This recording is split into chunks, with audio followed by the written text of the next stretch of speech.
Welcome to Monk's Temple. Before we begin, find a comfortable position.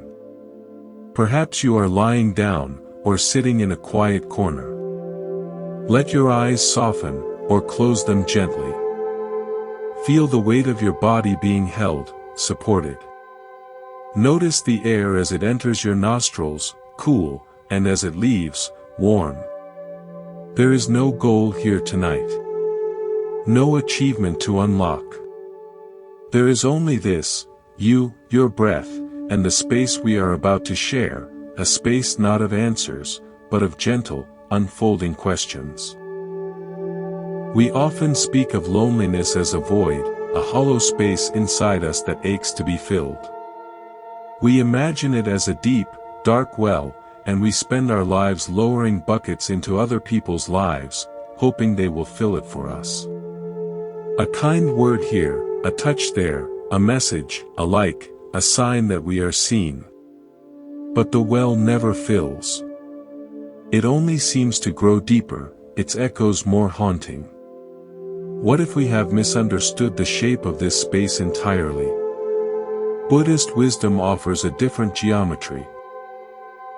It suggests that what we call loneliness is not an empty well, but a vast, open sky. We look up at this sky, clear, boundless, quiet, and we feel small, exposed, insignificant. We mistake its vastness for emptiness.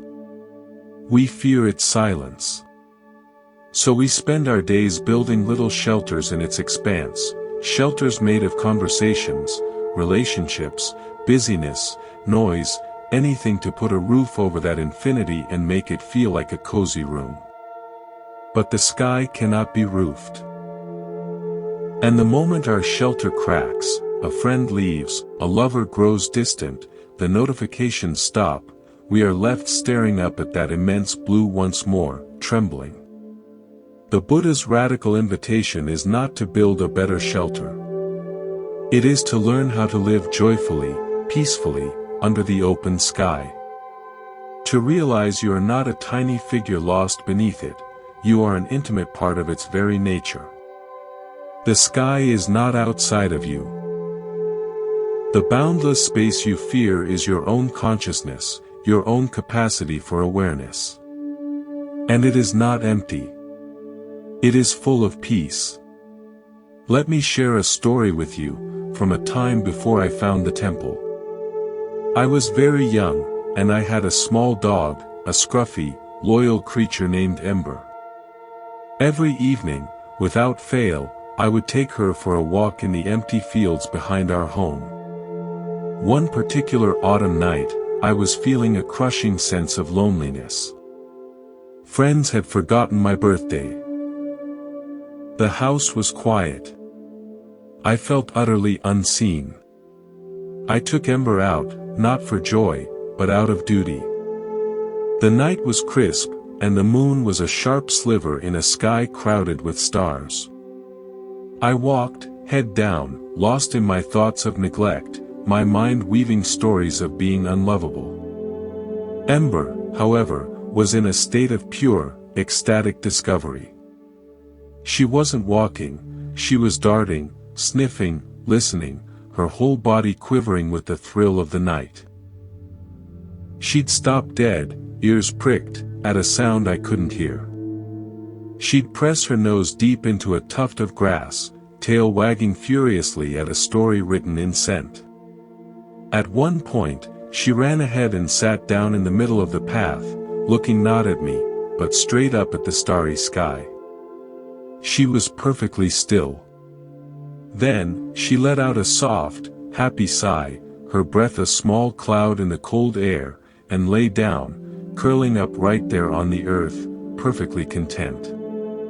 I stopped and watched her. And in that moment, it was as if a window opened in my mind. This little being was not lonely. She was not worrying about who did or did not see her.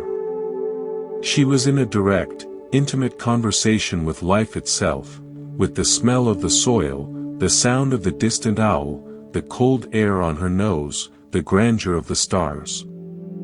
She was participating in the universe, not begging for an invitation to it. A tear rolled down my cheek, but it was not a tear of sadness. It was a tear of profound recognition. I had been standing in the same vast, beautiful cathedral of the night, but I had my eyes squeezed shut, praying for a single person to light a candle for me. I had missed the entire symphony, waiting for one familiar note. The Buddha taught that suffering arises from tanha, thirst, craving. That night, I saw my thirst clearly. I wasn't thirsty for love. I was thirsty for aliveness. And I had foolishly believed aliveness could only be poured into me by another person. Ember, in her simple, wordless way, showed me that aliveness is the air, the soil, the stars, it is what you are made of. You connect to it not by being chosen, but by choosing to pay attention. By opening your senses to the incredible conversation that is always happening, with or without an audience. This is the first, gentle step, to shift your seeking from recognition to participation. To move from asking, "Do you see me?" to announcing, "I am here to see." The world becomes your companion, not as a replacement for people, but as a deeper, more constant friend. The rustle of leaves speaks. The steady rhythm of your breath sings. The space in your room holds you. This is not a metaphor. It is a practice of the senses. It is the beginning of building a home inside the open sky, rather than fearing it. If what you are hearing feels like a quiet truth you had forgotten, or a new door opening in a room you thought had no exit, I invite you to subscribe to Monk's Temple. Let this channel be a lantern in your own hand, a gentle, weekly reminder to look up at your own sky. To remember that you belong to this vastness. Your subscription is a simple nod to your own journey inward. Now, let us take a deeper breath together, and continue. Let us continue our journey by exploring a concept that is often misunderstood, non-attachment. In the West, we hear this word and we often think of coldness, of emotional withdrawal, of building a wall around the heart. We picture a monk, impassive, untouched by the world's joys and sorrows. This is a profound mistake. The non-attachment taught by the Buddha is not a rejection of love, it is the very thing that makes deep, true love possible. It is not a wall, it is the removal of a cage. Imagine your heart is a beautiful, clear spring, bubbling up from the earth. Its nature is to flow, to give clean water. This is your capacity to love, to care, to connect. Now, imagine you take a precious jewel, a diamond that represents a specific person, a specific relationship, a specific outcome you desire, and you drop it into the very source of the spring. You are so afraid of losing the jewel that you plunge your hands into the water, trying to hold it in place at the opening. What happens? The water cannot flow. It backs up. It becomes stagnant. Your hands grow numb from the cold and the effort. The jewel is now a blockage. The very thing you cherished has stopped the spring from being a spring. This is attachment. It is not love for the jewel, it is fear of loss. And that fear paralyzes the natural, flowing function of your heart. Non-attachment is the courageous, gentle act of removing your hands. It is trusting that the jewel will be carried by the flow, that it may move, it may even be carried away downstream, but the spring will finally be free to bubble and flow and be itself again. The love does not disappear. It becomes dynamic, alive, and clean once more. You love the jewel, but you are no longer blocking the spring for it. I learned this not from a scripture first, but from a potter. She had a small studio near the monastery where she made exquisite, delicate teacups. I would watch her work, mesmerized by her focus. One day, she was putting the final touches on a cup that was, by all accounts, perfect. The glaze was a stunning celestial blue.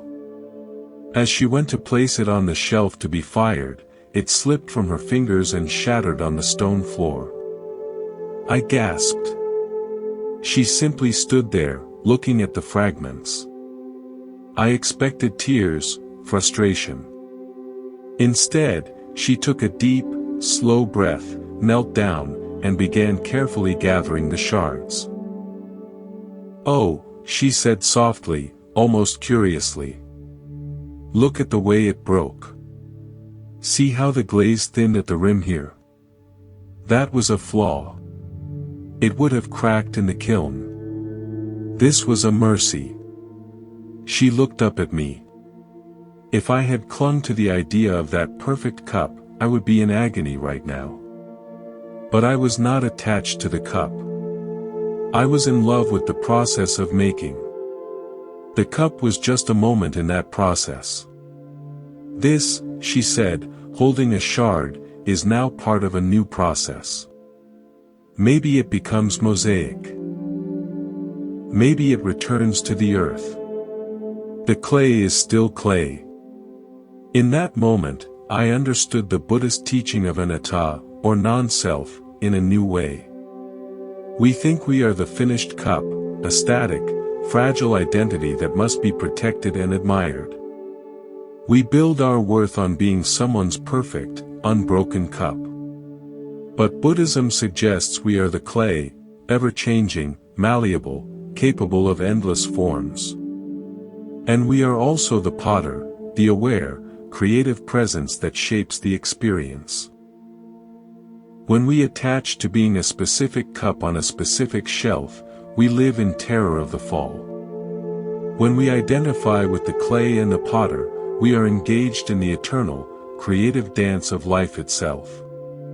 Loss still brings a tender sadness, but not a shattering of the self. There was a man who came to the temple whose suffering embodied this perfectly. He was a father whose adult son had chosen a life path radically different from his hopes, a path he saw as wasteful and dangerous. The father's love for his son was immense, but it was entirely attached to a specific form, the son as a successful professional, a father himself, living nearby. Because his son was not this, the father experienced his love as constant pain. He said, "My love for him feels like a knife in my chest that he twists every day." We talked about the spring and the jewel. His love was the water. His specific dream for his son's life was the jewel he had jammed into the source. His heart was blocked, stagnant, and toxic with disappointment. His practice, for many months, was not to love his son less, but to love the son he actually had. To send metta, loving kindness, not to the ideal son in his mind, but to the real, breathing, searching young man who existed now. It was agonizingly difficult. It felt like betrayal of his dreams. Then, one day, his son called him. Not for money, not for advice, but to describe a moment of profound beauty he'd experienced in his travels. As the father listened to his son's vivid, passionate description, something inside him broke open. Not with pain, but with release. He told me later, I heard him. For the first time in years, I wasn't listening for the gaps where my dreams should be. I was just hearing my son's voice. And the love, it just flowed. It hurt, but it was a clean hurt, like a muscle being used after a long time. The knife was gone. There was just this river of ache and care. He had taken his hands away from the jewel. The jewel, his specific dream, was carried away by the flow. What remained was the spring, flowing freely toward his actual child. This is non-attachment. It is the highest form of respect, for others, and for life itself. It says, I love you too much to imprison you, or myself, in my idea of you.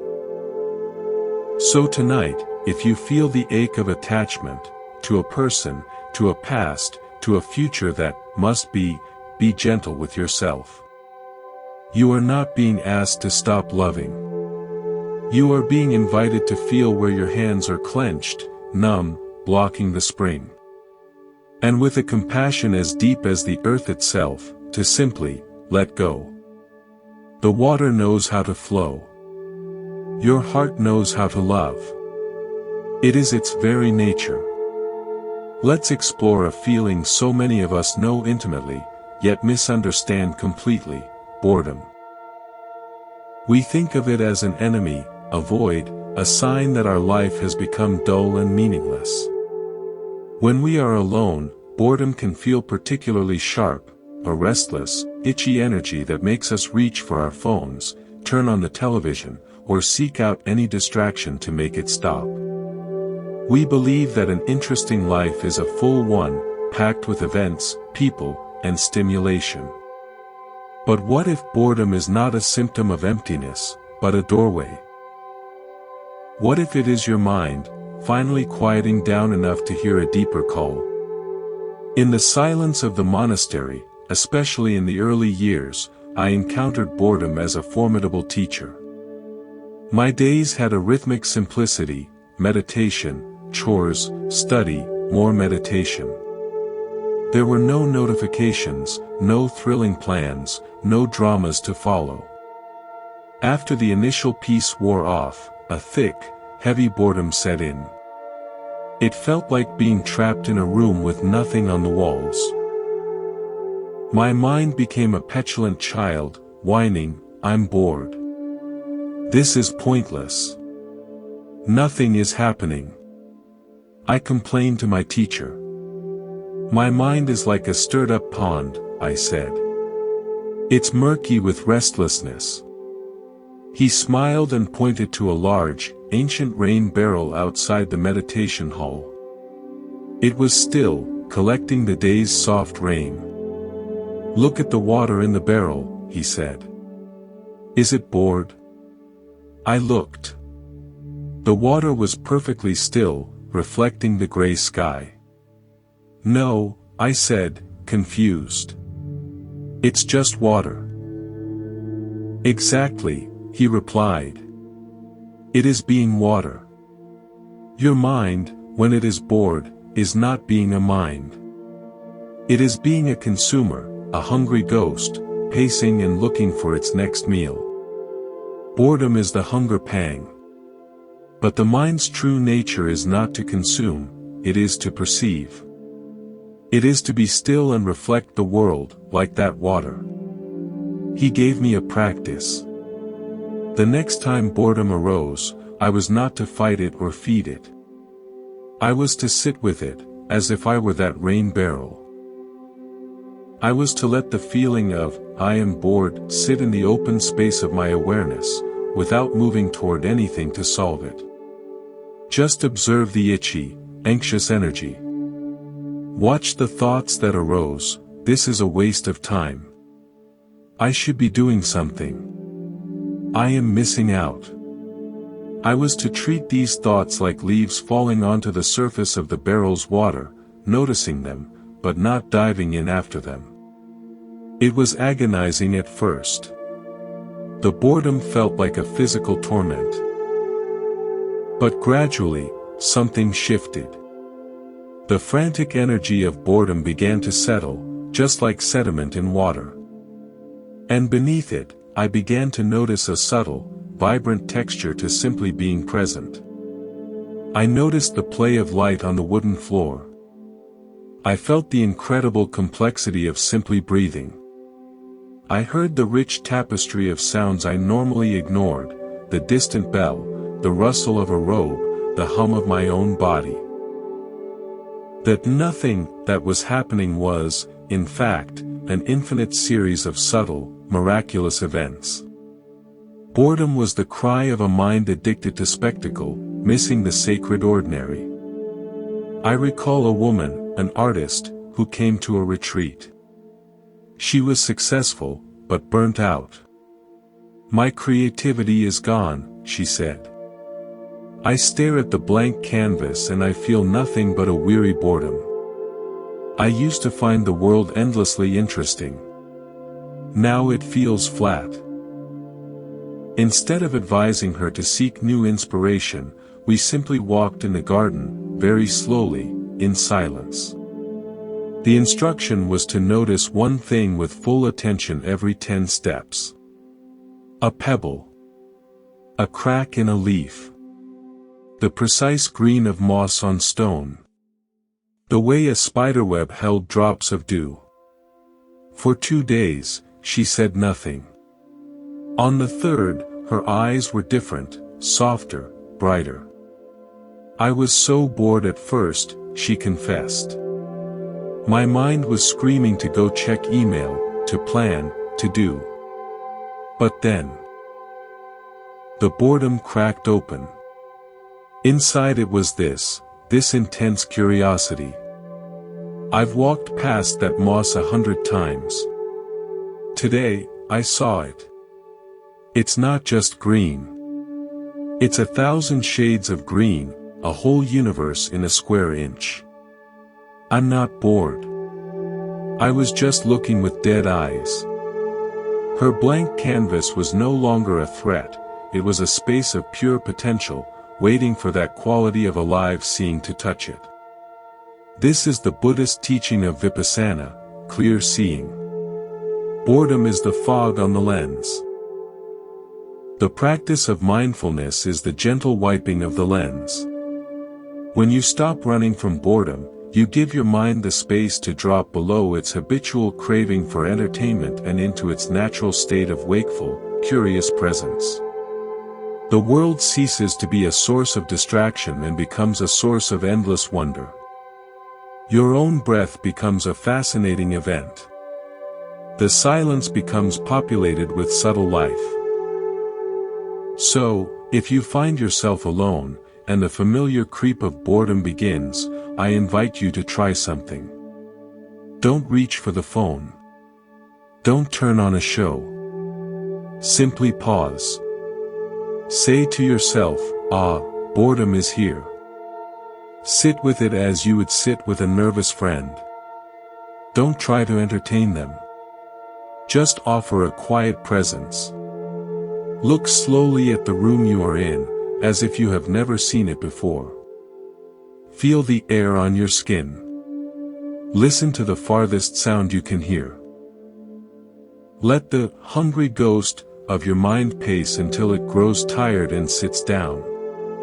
In that sitting, you may find not emptiness, but a profound and peaceful fullness. You may remember that you are not here to be entertained by life. You are here to be intimate with it. Now, let's turn our attention to a force that shapes so much of our suffering, yet is so cleverly disguised, the need to be understood. We carry this deep, almost primal hope that someone will finally see the world through our eyes, feel our feelings as we feel them, and nod in perfect, resonant knowing. When we are alone, this unmet need can feel like a sentence of perpetual isolation. We tell ourselves, "No one gets me. I am utterly alone in this." We conflate being alone with being misunderstood, and we believe that if only we could be fully understood, the loneliness would vanish. But what if this search for a perfect mirror in another person is itself the very thing that deepens our solitude? The Buddha's teachings gently point us toward a profound pivot, the move from seeking to be understood, to committing to understand. It is a shift from a passive, hungry longing to an active, generous engagement with life itself. Your understanding is not a treasure to be dug up by someone else, it is a light you carry, and its purpose is to illuminate. Picture this. You are holding a beautifully intricate, old-fashioned lantern. Its glass panels are frosted, carved with unique patterns that are the story of your life, your joys, your wounds, your quirks. You walk through the world holding this lantern up, hoping someone will stop, peer closely at the carvings, and say, "Ah, yes. I see it. I understand this pattern perfectly." But people are busy. They have their own lanterns to carry. They glance, they might see a glimmer, but they rarely stop to study. And so you feel unseen, your light feeling dim and private. Now, imagine you turn the lantern around. Instead of holding it up to your own face, trying to show your patterns, you let its light shine forward, out into the world. You use it to see the path ahead, to notice the details of the forest, to reveal the faces of others. A miraculous thing happens. In the act of shining your light outwards, you are no longer fixated on whether your own carvings are being admired. You are engaged in the act of seeing. And in that engagement, you often find that others, feeling seen by your light, naturally turn their own lanterns toward you. Connection happens not in a mutual stare at each other's wounds, but in the shared pool of light you create together. I learned this not in a grand moment, but in a humble one. Early in my monastic life, I was assigned to help in the temple kitchen with an elderly monk named Brother Ananda. He spoke very little, and I was struggling intensely with feeling like an outsider, misunderstood by my peers. I was trapped in my own lantern, polishing my carvings of self-pity. One afternoon, we were peeling a mountain of potatoes. I was lost in my thoughts. Brother Ananda worked in steady, silent rhythm. Frustrated, I finally blurted out, "Don't you ever feel like no one here understands you?" He stopped peeling, placed his knife down, and looked at me, not with pity, but with a quiet, piercing kindness. Then, he picked up a potato. It was knobby, covered in dirt and eyes. "Do you understand this potato?" he asked. I was confused. "What?" "No. It's a potato." He nodded. "To understand it, you would need to know the soil it grew in, the rain that fed it, the sun that warmed it. You would need to know its entire history. You do not. You only need to know it is here, now, to be peeled." He resumed his work. "We spend our lives asking potatoes to understand us. It is a painful way to live. Try, instead, to simply see the potato. The understanding that comes is different. It is peace." It was a ridiculous, beautiful lesson. My craving to be understood was a demand for others to know the soil of my soul. An impossible task. But my capacity to understand, to simply see another being in their present moment, without the burden of decoding their entire history, that was a gift I could always give. And in giving it, I stopped feeling so hungry. I remember a woman who wrote to the temple, heartbroken after a friendship ended. Her deepest pain was the sentence, "She never really understood me." We corresponded. I asked her not to write about how she was misunderstood, but to write one paragraph, with as much generosity as she could muster, describing the world from her former friend's perspective. Not to excuse any hurt, but simply to practice seeing. It took her a week. When she wrote back, her letter was different. "It was so hard," she said. "But when I stopped trying to make her see my loneliness, and tried to see her fear, something in me softened. I don't agree with what she did. But I don't feel starved anymore." I felt like a scientist observing a strange, beautiful plant, instead of a prisoner shaking the bars of my own cell. This is the essence of karuna, compassion. Compassion begins not with feeling for someone, but with seeing them clearly, without the filter of your own unmet needs. When you are alone, this practice becomes your sanctuary. You can practice understanding the rain against the window, the way the light fades, the rhythm of your own heart. You become a connoisseur of reality, not a beggar at the door of someone else's perception. The loneliness that was built on the plea, "Understand me," begins to dissolve into the quiet dignity of the statement, "I am understanding." So tonight, if the ache of being misunderstood visits you, try this gentle experiment. Put down the burden of your own story, just for a few minutes. Pick up, in your awareness, the simple presence of something else. A plant in the room. The sound of the heater. Your own hand. Don't ask it to understand you. Simply practice understanding it. See it. Know it, in its simple existence. In that act, you are not alone. You are in deep, silent communion with life. And in that communion, you may find you are finally understood by the only one who ever truly can, the awake, compassionate awareness that is your deepest self.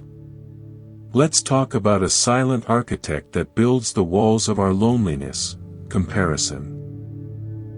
In the quiet of our own space, it is so easy to look outward and measure our solitary condition against the seemingly connected lives of others.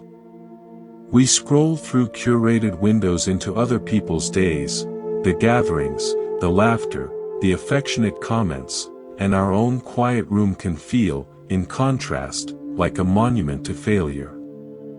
We think, they have what I lack. Their life is full, mine is empty. This mental habit is so pervasive, it feels like truth. But Buddhism offers a razor-sharp insight: comparison is the theft of your present moment. It steals the reality of your life and replaces it with a phantom of another, better life. The Buddha taught about the danger of mana, conceit, which includes the measuring of self against others. This isn't just about pride, it's about the fundamental instability of building your sense of worth on a relational scale. Are you above or below? Included or excluded? This constant measuring is a form of mental warfare you wage against yourself in the silent hours. But what if the scale itself is an illusion? Imagine two completely different trees in a forest. One is a tall, slender aspen, shimmering with 1,000 leaves that chatter in the wind. The other is a gnarled, ancient juniper, growing slowly from a crack in a cliff face, its form shaped by centuries of storm. Now, imagine the aspen looking at the juniper and thinking, "I am better because I am full of music and movement."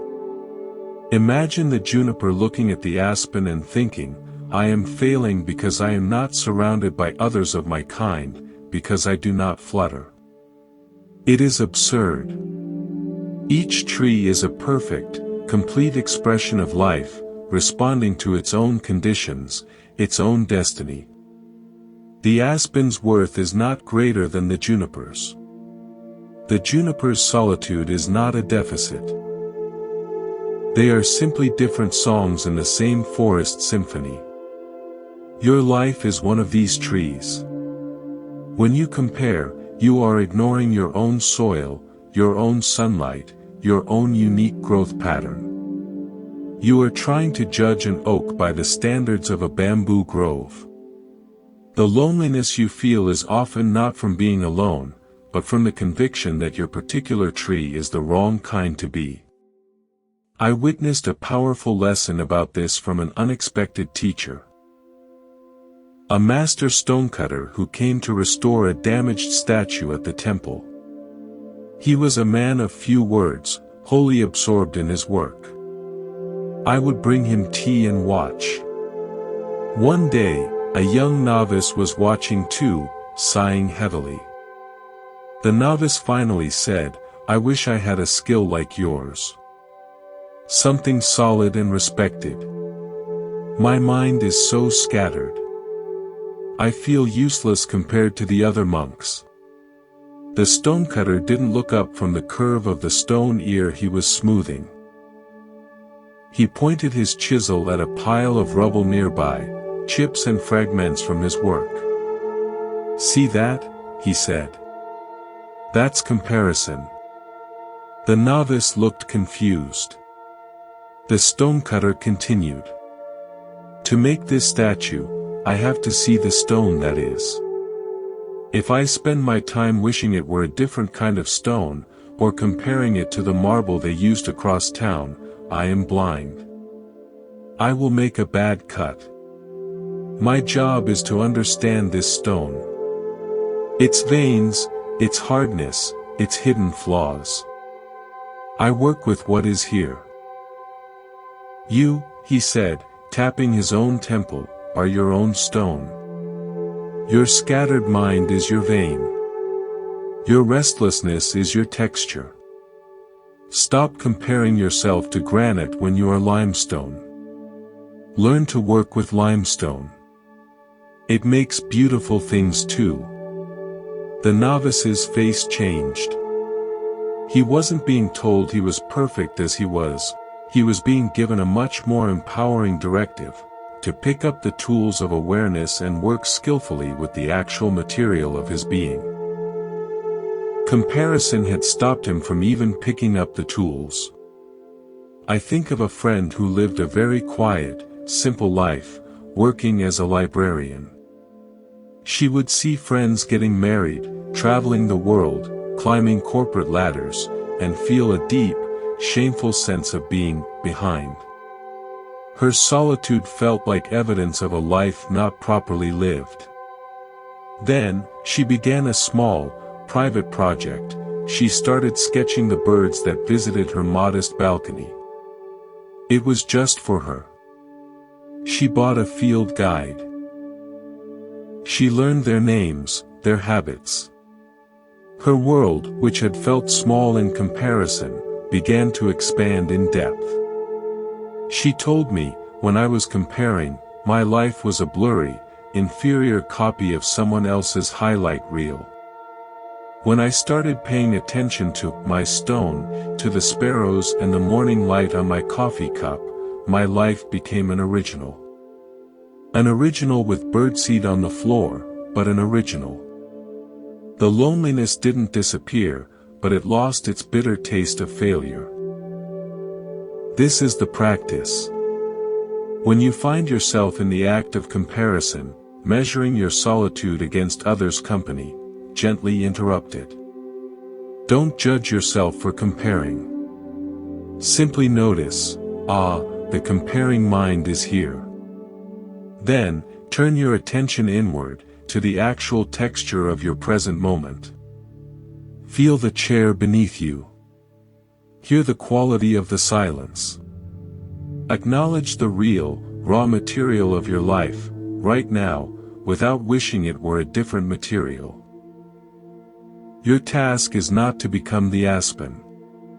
Your task is to become the most utterly complete version of your own tree, whether it stands in a grove or on a solitary cliff.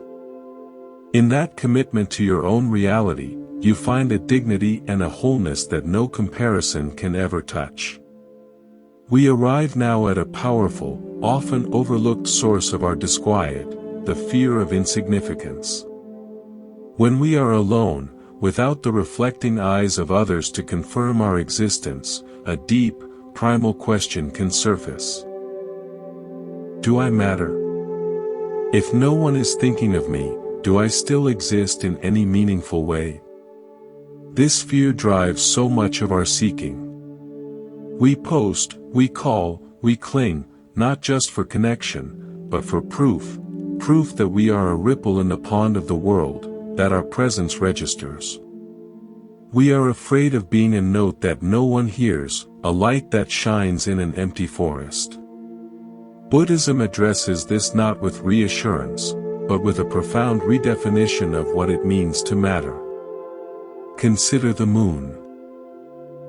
For most of human history, the moon shone on vast, empty landscapes, on deserts with no one to witness its light, on mountains seen only by eagles, on oceans where its reflection danced for miles without a single human eye. Did the moon matter less in those moments? Was its light less real, less beautiful, less a part of the cosmic order? Of course not. The moon does not shine to be admired.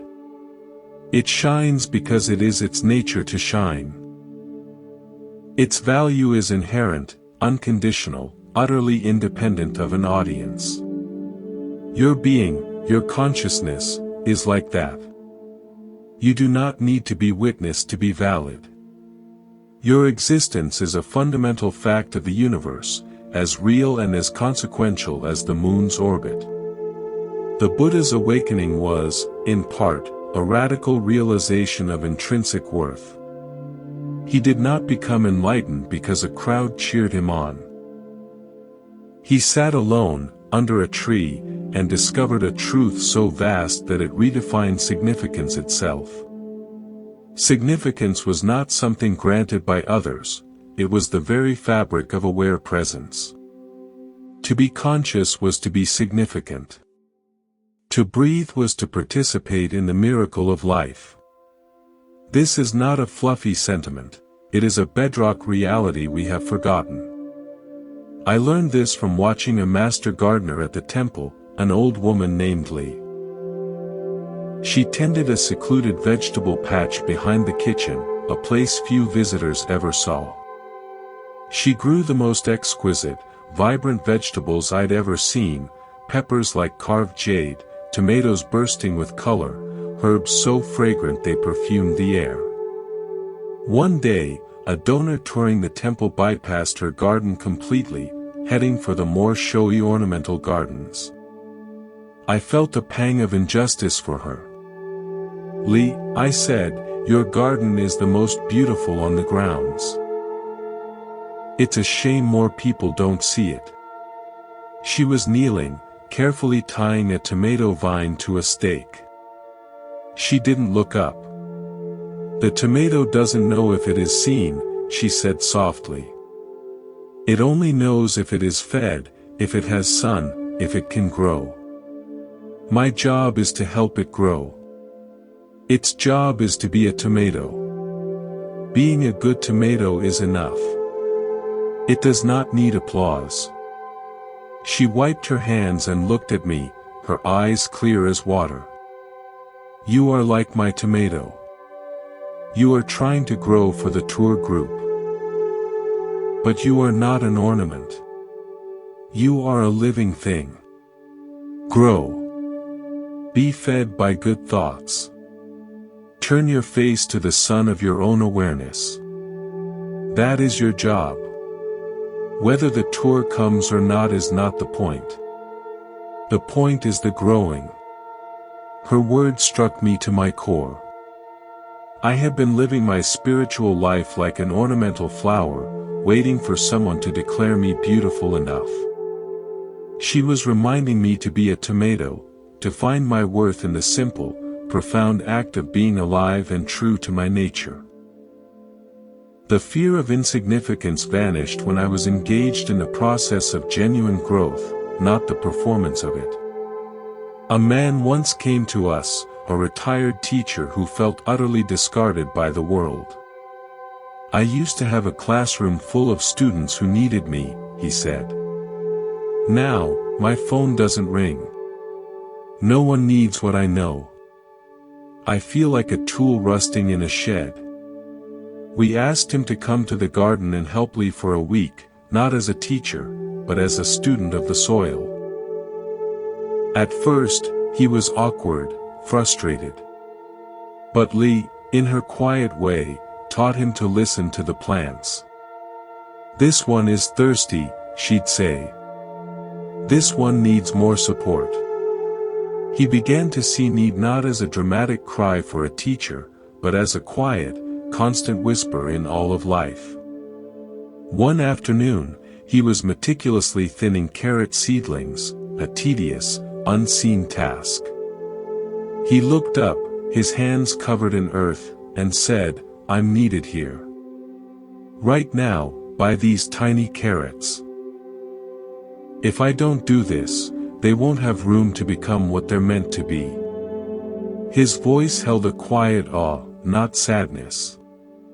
He had shifted from needing to be recognized as significant to engaging in significant action. The audience had dissolved, and only the sacred act remained. His loneliness was replaced by a sense of communion with the silent, growing world.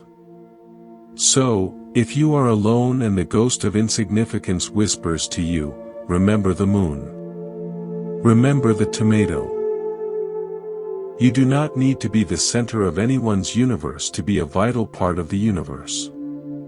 Your consciousness is a light. Shine because it is your nature. Your capacity to care is a force. Care because it is your purpose. Tend your own garden, whether anyone ever walks its paths. The value is in the tending, in the growing, in the mere fact of your exquisite, unrepeatable existence. In the eyes of life itself, you were significant the moment you drew your first breath. You have been significant every moment since. You need no witness to confirm this truth but your own awake and gentle attention. Let's explore the nature of waiting. So often, our loneliness is tinged with a sense of suspension. We are waiting, for the right person to arrive, for the phone to ring, for an invitation, for our real life to begin. We treat the present moment as a hallway, a transitional space we must pass through to get to the room where happiness lives. This state of perpetual waiting is a special kind of suffering. It disconnects us from the life we actually have, making our aloneness feel like a pointless intermission. Buddhism offers a powerful antidote, the realization that the waiting room is the room. The hallway is the house. There is no other life arriving later, there is only this life, unfolding now. The Buddha taught the profound importance of apamita, heedfulness, or non-procrastination of the spiritual life. He famously said that the practice should be pursued as if your hair were on fire. This urgency isn't about fear, it's about the preciousness of the present moment. He wasn't telling us to frantically chase enlightenment in the future. He was urging us to wake up right now, in this breath, because this breath is all there ever is. When you are waiting for someone to fill your time, you are postponing your own awakening. You are saying, "I will start living when the conditions are right." But the conditions are always right for awareness. In fact, a quiet room is the perfect condition. Picture a train station late at night. You are sitting on a bench, your suitcase beside you. You are waiting for the last train. The station is empty, the fluorescent lights hum, the timetable is unclear. You feel anxious, impatient, a little cold. This is the feeling of waiting for love, for companionship. Now, imagine you suddenly remember, you are not a passenger. You are the station master. This is not a place you are passing through, it is your domain. The silence is not an emptiness to be endured, but a space to be inhabited. The timetable is in your hands. You can turn down the harsh lights. You can make a pot of tea in the small office. You can step outside and look at the stars unobscured by the hurry of trains. The entire quality of the experience shifts from one of lack to one of sovereignty. You stop waiting for the train and start tending the station. I learned this from a year I spent in a remote hermitage. The assignment was simple solitude, no visitors, no letters, just meditation and basic chores. The first month was pure, agonizing waiting. I waited for the sound of a footstep, for the change in the weather, for the day to end. I was the passenger on the bench. Then, one rainy afternoon, a storm knocked out the small solar light in my cell. As I fumbled in the darkness, a strange calm descended. With the false electric light gone, the room was lit only by the gray rain light from the window. There was nothing to do but be there. In that moment, I remembered. I was not a prisoner waiting for release. I was the caretaker of this silence, this gloom, this breath. I began to move differently. I swept the floor not to pass time, but to care for the space. I sat not to endure the hours, but to inhabit them. The waiting dissolved. I had arrived at my own life. A story comes to mind of a woman who came to a retreat, paralyzed by waiting. She was waiting for her adult children to settle down, waiting for her retirement, waiting for a man she'd loved decades ago to perhaps one day return. Her present was a gray, hollow place. We gave her a simple practice. Each time she noticed herself waiting, she was to find one object in her immediate environment and commit a full minute to knowing it completely. The grain of the wood on her table. The weight and texture of her teacup. The sound of her own swallow. After 3 days, she shared something beautiful. I was waiting for the lunch bell, she said. So I looked at my hands. I really looked. I saw the freckles, the lines, a small scar from when I was 7. And I realized, these hands have held my children. They've planted gardens. They've turned the pages of books I loved. They're not waiting hands. They're living hands. They're here. And if they're here, then so am I. She began to weep, not from sadness, but from the shock of arrival. She had been waiting for life to happen to her, while life was already alive within her, in her very hands. This is the practice. When you catch yourself in that suspended animation of waiting, for a text, for a sign, for a change, interrupt the story. Gently bring your awareness to something immediate and undeniable. The feeling of your feet on the floor. The rise and fall of your chest. A sliver of light on the wall. Anchor yourself in the sensory reality of now. In that anchor, you will feel the train station transform. You are not a passenger. You are the station master. This quiet, this solitude, this very moment, this is not the prelude to your life. This is the main event. And you are already here, fully equipped to live it. The Buddha's path begins with this simple, revolutionary act. Stop waiting for the train, and discover the profound peace and purpose of tending the station. There is a quiet companion to loneliness that often goes unexamined, the fear of wasting time. When we are alone, without the structure or validation that others provide, a nervous voice can arise in the mind. Is this it? Am I just sitting here, while my life slips away? We feel a pressure to be productive, to be social, to be making the most of it, as if time spent in solitude is time lost, a deficit in the ledger of a well-lived life. This anxiety turns our own presence into a prison warden, counting down the seconds until we can escape back into the world of doing and being seen.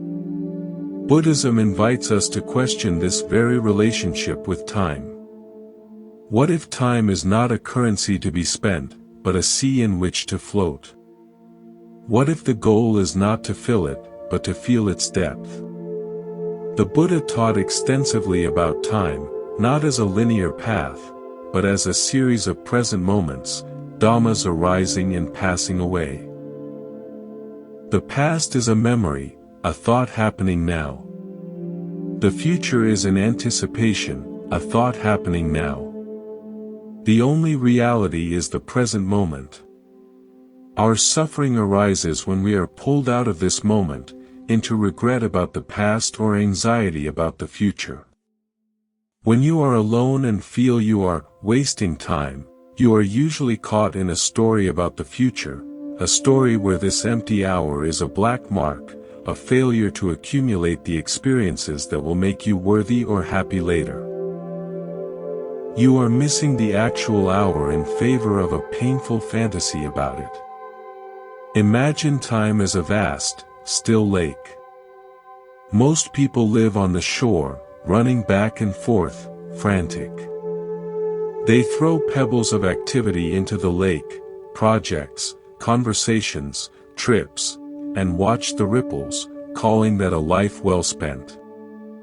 They are afraid to stop running, afraid that if they do, they will see their own reflection in the still water and not know who it is. So they never stop. Loneliness, in its pure form, forces you to the water's edge and asks you to sit down. At first, it's terrifying. The stillness feels like wasting the lake. But if you can stay, a miracle happens. You begin to see the life within the lake, the slow drift of clouds reflected, the darting of fish beneath the surface, the way the light changes. You were never wasting the lake, you were just too busy throwing pebbles to see it.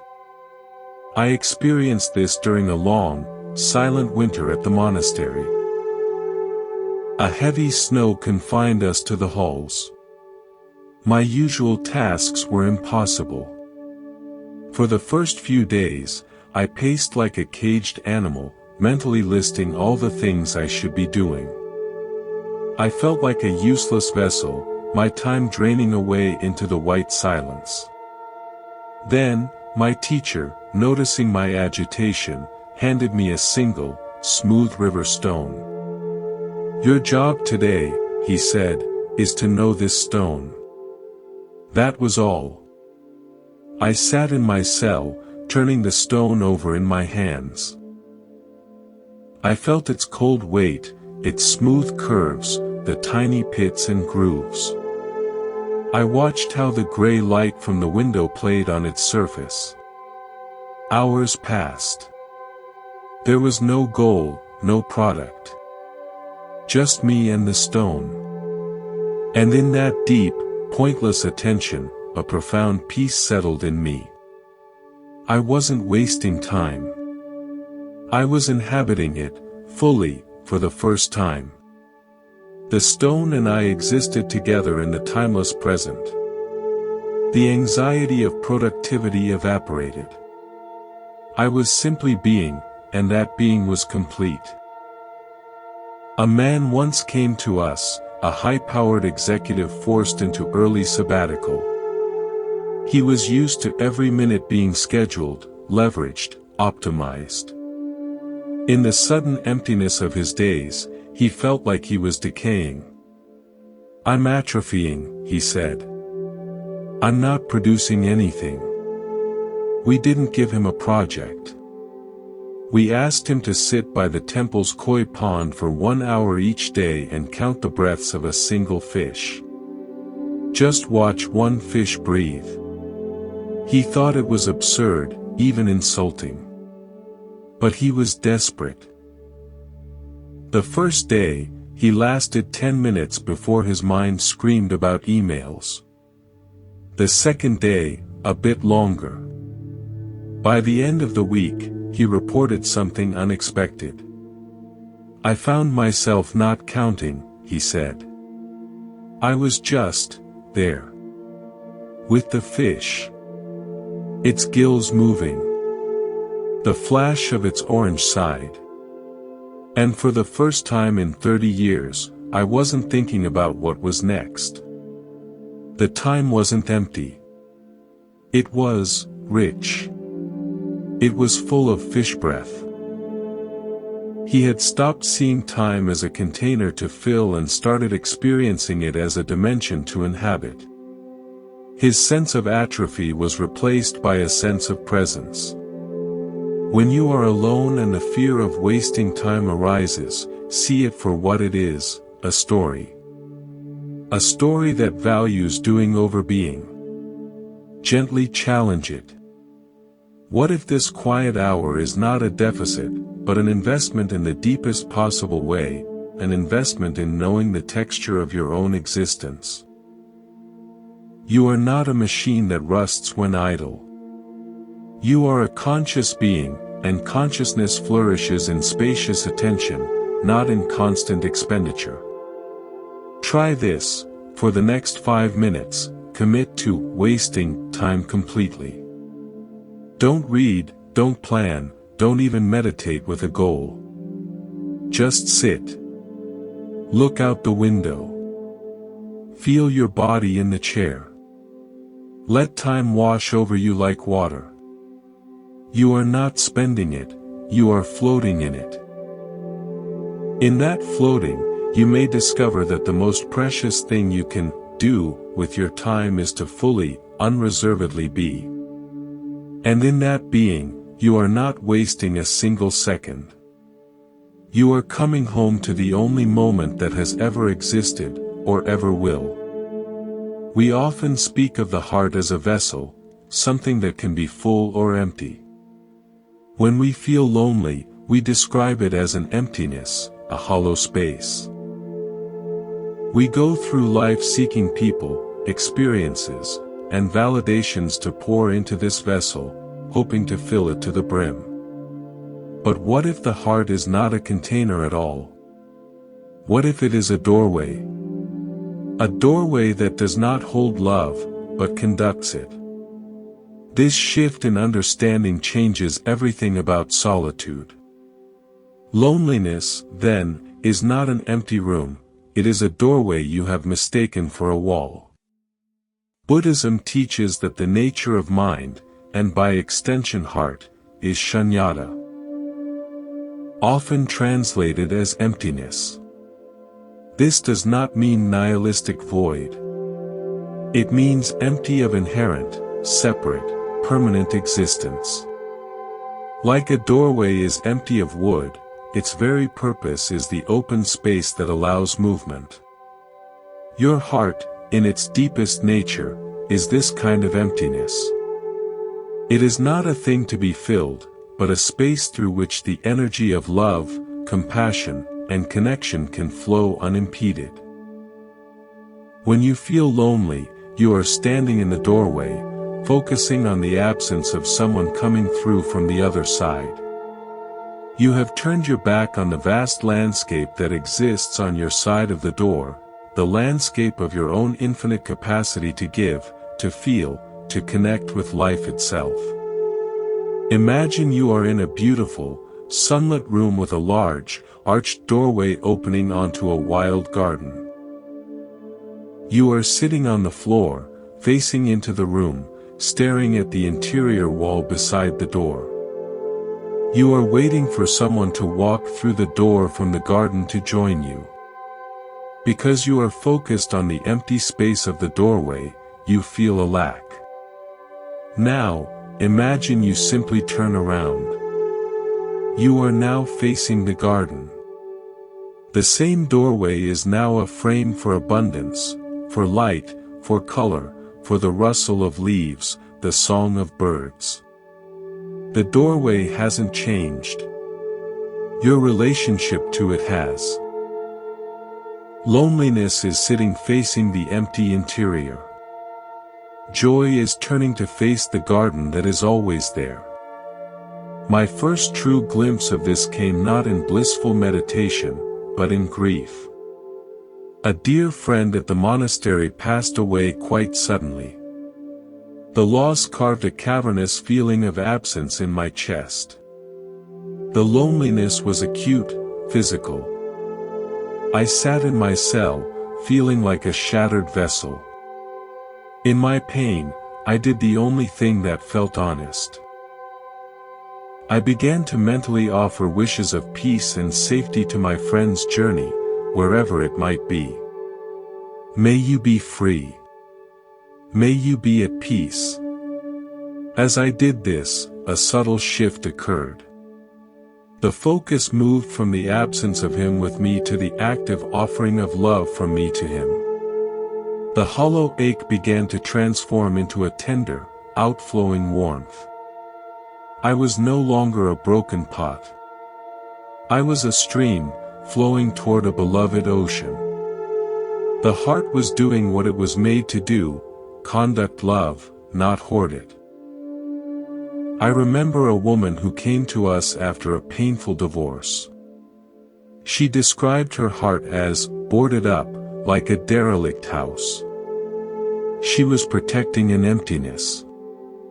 We asked her to perform a simple, seemingly silly ritual each morning, to step outside, find one living thing, a tree, a weed pushing through concrete, a spider, and mentally offer it a wish. I wish you well, or I hope you have enough sun today. Nothing more. For weeks, she did this mechanically. Then, one morning, she was offering the wish to a struggling sapling when she noticed a small, perfect ladybug on one of its leaves. She watched it, and without thinking, her thought became, "Thank you for being here with this tree." In that moment, she told me, the boards on my heart didn't break down. They just became irrelevant. I realized there was a doorway there the whole time. I was just looking at the hinges instead of the view. This is the practice of Bodhisattva. The awakened heart-mind. It is the commitment to turn the doorway of your heart outward, not to grasp for what enters, but to let love flow out. In solitude, this practice becomes your salvation. You are not a passive recipient waiting for love to arrive. You are an active source. You can send metta, loving kindness, to the barista who served you, to the difficult colleague, to the suffering on the other side of the world. You can feel gratitude for the bed that holds you, the air that fills your lungs. With each outflowing intention, you affirm the truth: your heart is not a container to be filled by others. It is a conduit connected to the source of love itself. The garden is always there. You just have to turn and face it. So tonight, if the loneliness feels like a hollow ache, try this. Place your hand on your chest. Feel the heartbeat. This is not the sound of an empty container. This is the rhythm of a doorway. Now, think of one being, a person, a pet, even a memory of someone, and softly offer a simple wish from that rhythmic space. May you be safe. May you be happy. Do not do it to get something back. Do it to remind your heart of its true function, to flow. In that flow, you will find you are not alone. You are in relationship with all things. The doorway is open, and you are both the guardian and the garden. We have traveled a long path together through the landscapes of solitude. We have examined waiting, comparison, insignificance, and the open doorway of the heart. Now, let us arrive at the final, quiet truth, the one that has been beneath our feet the entire time. This is not a truth we find at the end of the journey, but the ground upon which the journey walks. It is the realization that you were never incomplete. You were never half of a whole, searching for your missing piece. The loneliness you have felt was not a sign of brokenness, but of forgetfulness. A forgetfulness of your own fundamental, unshakable completeness. The Buddha's enlightenment was not an acquisition. He did not gain something he lacked. He simply remembered. He shed, layer by layer, the stories of insufficiency, the cravings born of lack, the identities built on not enough. What remained was not a new man, but the original one, whole, awake, and free. Your path to happiness alone follows the same map.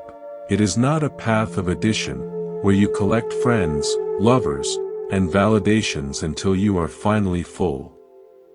It is a path of subtraction, where you gently let go of the belief that you need those things to be whole. You are not building a castle. You are clearing the weeds from a sacred, pre-existing spring. Imagine a diamond that has been buried in dark, thick mud for centuries. It is caked, obscured, unrecognizable. It feels heavy, dull, worthless. This is the self, covered in the mud of conditioning, the belief that you need to be loved to be valuable, that you need to be seen to exist, that you need to be chosen to be worthy. Loneliness is the diamond's experience of the mud, the oppressive weight, the separation from light. Spiritual practice is not about finding a new diamond elsewhere. It is the patient, gentle washing away of the mud. With each mindful breath, each moment of self-compassion, each release of a story of lack, a little more mud rinses away. And one day, you look down and see, with a shock of recognition, that you were the diamond all along. The light you sought was your own, waiting to refract through your own clear facets. I will leave you with a final story, one from the very end of my training. I was with my teacher on a walk through a forest after a long rain. The path was muddy, our sandals caked. We came to a small, fast-moving stream, clear and cold, cutting across our path. We stopped to wash the mud from our feet. The water was bracing, and it carried the dirt away in swirling clouds downstream. As I stood there, clean-footed on a rock, my teacher didn't move to cross. He just looked at the flowing water. We spend our lives trying to cross, he said. Trying to get to the other side, where we imagine the clean, happy life is. We think our job is to find the right stones to step on, or to build a bridge. We exhaust ourselves. He gestured to the water washing over our ankles. But the stream is not an obstacle. It is the teacher. It is already here, doing the work of cleaning. Your loneliness, your fear, your longing, this is the mud. Your awareness, your simple, present attention, this is the clear water. You do not need to cross. You only need to stand in the water and let it do what it does. He looked at me, his eyes impossibly kind. You are already standing in the stream. You have been all along. Stop trying to get out. Just feel the water. That was the final teaching. The peace we seek is not on the other side of solitude. It is in the very substance of solitude itself, when we stop treating it as a problem to be solved. The clear, cool water of awareness is always flowing, washing away the clinging mud of, if only, and, what if.